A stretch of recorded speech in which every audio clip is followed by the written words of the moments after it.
Welcome to JS academy. మనం percentage సంబంధించి 9 models అనేవి కంప్లీట్ చేసుకున్నాం. Model number 10 income tax problem అనేవి ఈ వీడియోలో చూద్దాం. ఒక వ్యక్తి యొక్క ఆదాయం 6,000 రూపాయలు పెరిగింది. ఆదాయ పన్ను రేటు 18% నుండి 15%కి తగ్గింది. రెండు సందర్భాలలో 25% ఆదాయంపై పన్ను లేదు. రెండు సందర్భాలలో కట్టే ఆదాయ పన్ను సమానం. ఈ పాయింట్ మీకు గుర్తుండాలి. ఆదాయం పెరగక ముందు ఆదాయం ఎంత, ఆదాయం పెరగక ముందు ఉన్న ఆదాయం అనేది ఎంత. ఇక్కడ ముందు అసలు దీనికి సంబంధించి ప్రాసెస్ అనేది ఎలా చేయాలో చూద్దాం. దాని తర్వాత షార్ట్ కట్ అనేది చూద్దాం. ఒక వ్యక్తి యొక్క ఆదాయం ఎంతో మనకు తెలియదు.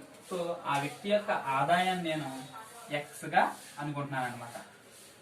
అయితే ఆ ఆదాయంలో 25% ఆదాయంపై పన్ను అనేది లేదు.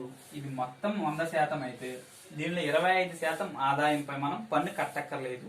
అంటే ఇంకెంత శాతం ఆదాయంపై పన్ను కట్టాలి అంటే 75% ఆదాయంపై పన్ను అనేది కట్టాలి. 75% ఆదాయంపై పన్ను అనేది కట్టాలి. సో పన్ను రేటు అనేది ఎలా ఉంది, 18% నుండి 15%కి తగ్గింది అన్నాడు. అంటే మొదట్లో ఆదాయం ఉన్నప్పుడు 18% కట్టాడు. ఆదాయం పెరిగిన తర్వాత పన్ను రేటు 15% కట్టడం జరిగింది. అంటే 18% కట్టాడు.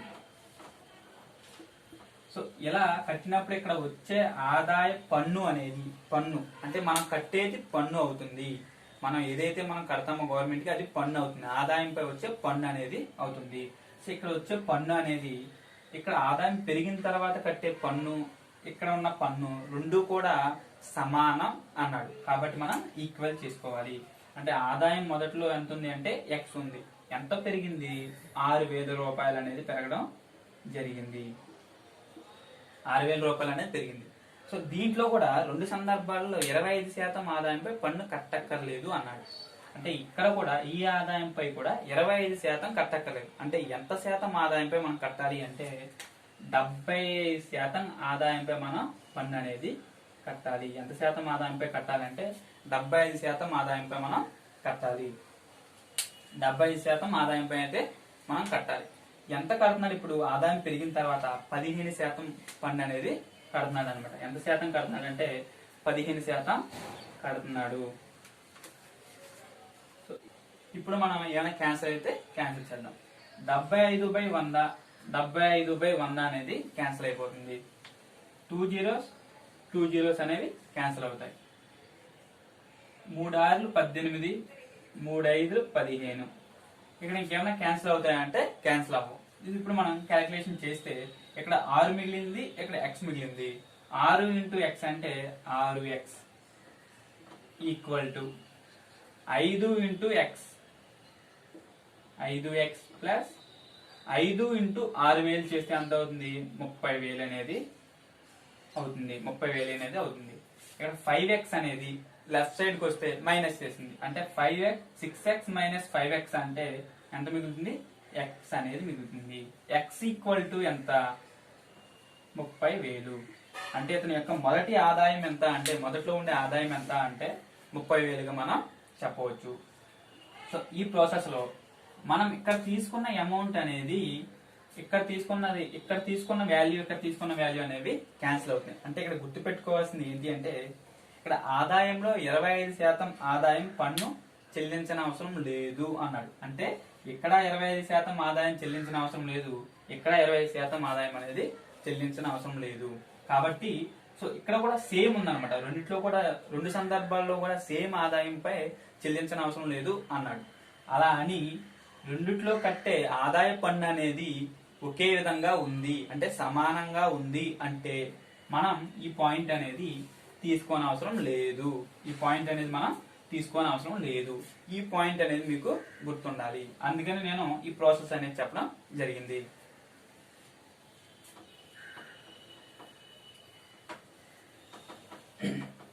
ఇప్పుడు షార్ట్ కట్ అనేది చూద్దాం.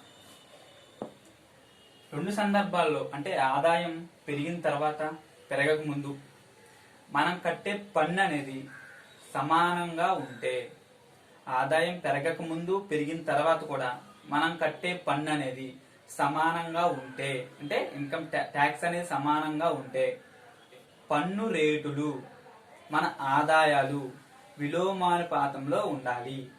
పన్ను రేటు ఆదాయాలు విలోమానుపాతంలో ఉండాలి. సో ఆర్ అంటే రేటుగా తీసుకోండి, ఐ అంటే ఇన్కమ్ గా తీసుకోండి. ఇక్కడ రేటు అనేవి ఎలా ఉన్నాయి? మొదట్లో 18% ఉండేది, తర్వాత 15%గా తగ్గింది. సో ఇక్కడ మనం కట్టే పన్ను అనేది, మన ప్రశ్నలో కట్టే పన్ను అనేది ఎలా ఉంది? సమానంగా ఉంది. అంటే కట్టే పన్ను సమానంగా ఉంటే రేటు అంటే ఆదాయ పన్ను రేటు మన ఆదాయాలు విలోమానుపాతంలో ఉండాలి. 3 ఆరులు 18, 3 ఐదులు 15, అంటే 5:6గా ఉన్నాయి. అంటే ఇన్కమ్ ఎలా ఉండాలి? 5:6గా ఉండాలి. ఇక్కడ మనకి ఆదాయం అనేది ఎంత పెరిగింది? 6,000 రూపాయలు పెరిగింది. సో ఇక్కడ మనకు ఆదాయం చూడండి, మొదట్లో 5 పార్ట్స్ ఉండేది, ఇప్పుడు 6 పార్ట్స్ అయింది. అంటే ఎంత పెరిగింది? 1 పార్ట్ అనేది పెరగడం జరిగింది. ఇక్కడ 1 పార్ట్ పెరగడం వల్లే కదా ఇక్కడ ఆదాయం అనేది కూడా 6,000 పెరిగింది. అంటే 1 పార్ట్ ఈక్వల్ టు 6,000. సో ఇక్కడ మనం అడిగేది ఏంటి అంటే ఆదాయం పెరగక ముందు ఉన్న ఆదాయం, అంటే మొదట్లో ఉండే ఆదాయం ఎంత? మొదట్లో ఉండే ఆదాయం ఎంత? 5 పార్ట్స్. సో 5 పార్ట్స్ వచ్చి ఎంత? సో 1 into 5 చేస్తే ఎంత అవుతుంది? 5 అనేది అవుతుంది. అలాగే 6,000 into 5 చేస్తే ఎంత అవుతుందంటే 30,000 అనేది అవుతుంది. అతని యొక్క మొదట్లో ఉండే ఆదాయం ఎంత అంటే 30,000.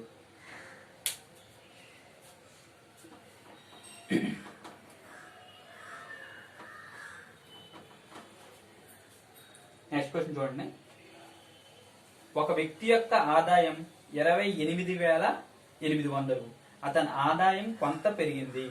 ఆదాయ పన్ను రేటు 12% నుండి 10%కి తగ్గింది. 2 సందర్భాలలో 30% ఆదాయంపై పన్ను లేదు. 2 సందర్భాలలో కట్టే పన్ను సమానం అయినా పెరిగిన ఆదాయం ఎంత? మనం ఇక్కడ కూడా కట్టే ఆదాయ పన్ను అనేది ఎలా ఉంది? స్థిరంగా ఉంది. అంటే 2 సందర్భాల్లో కూడా ఒకే ఆదాయ పన్ను అనేది మనం కడుతున్నాం. సో ఇలా ఆదాయ పన్ను అనేది స్థిరంగా ఉన్నప్పుడు మన ఆదాయ పన్ను రేటు మన ఆదాయం ఎలా ఉండాలి? విలోమానుపాతంలో ఉండాలి. ఇక్కడ రేటు మన ఆదాయం అన్నమాట, ఇన్కమ్. సో ఇన్కమ్ అంటే మన ఆదాయం. మన రేట్లు ఎలా ఇచ్చాడు అంటే పన్ను రేట్లు మొదట్లో ఎలా ఉందంటే 12%గా ఉండేది, తర్వాత 10%కి తగ్గింది అన్నాడు. ఇక్కడ మన స్థిరంగా ఉన్నప్పుడు రేట్లు ఆదాయాలు ఎలా ఉండాలి? విలోమానుపాతంలో ఉండాలి. క్యాన్సిల్ చేస్తే 2 5 10, 2 6 12. అంటే ఏమవుతుంది? విలోమానుపాతం అంటే 5:6లో ఉంటాయి, 5:6లో ఉంటాయి. ఇక్కడ మనకి వాడు ఇచ్చిన విలువ ఏంటి అంటే ఆదాయం, మన ఆ వ్యక్తి యొక్క మొదటి ఆదాయం అనేది ఇవ్వడం జరిగింది. ఇక్కడ ఆ వ్యక్తి యొక్క మొదటి ఆదాయం అనేది ఇవ్వడం జరిగింది. ఎంత అంటే 28,800 అనేవి మొదటి ఆదాయం. 5 పార్ట్స్ వచ్చి ఎంత అంటే 28,800. మనం అడిగేది ఏంటంటే పెరిగిన ఆదాయం ఎంత? మొదట్లో 5 పార్ట్స్ ఉండేది, ఎంత అయింది? 6 పార్ట్స్ అనేది అయింది. అంటే ఎంత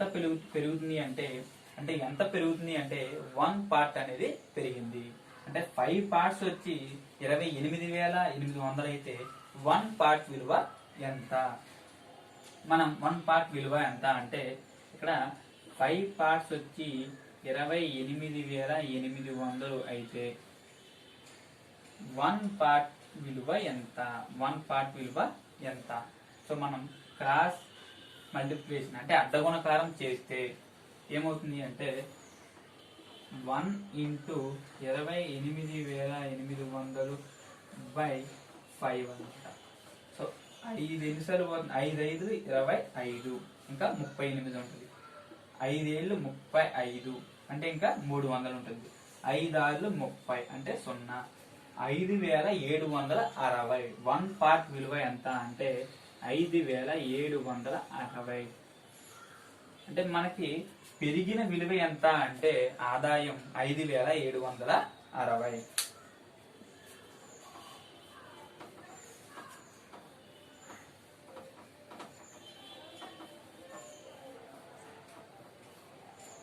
సో నెక్స్ట్ క్వశ్చన్ చూడండి. ఒక వ్యక్తి యొక్క సంవత్సరపు ఆదాయం 20,000 పెరిగింది. ఆదాయ పన్ను రేటు 25% నుండి 20%కి తగ్గింది.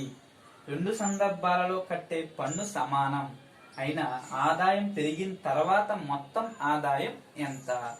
ఇక్కడ మనకి రెండు సందర్భాలలో కట్టే ఆదాయం అనేది పన్ను రేట్ అనేది, ఇక్కడ మనకి రెండు సందర్భాల్లో కట్టే పన్ను అనేది ఆదాయ పన్ను అనేది సమానంగా ఉంది.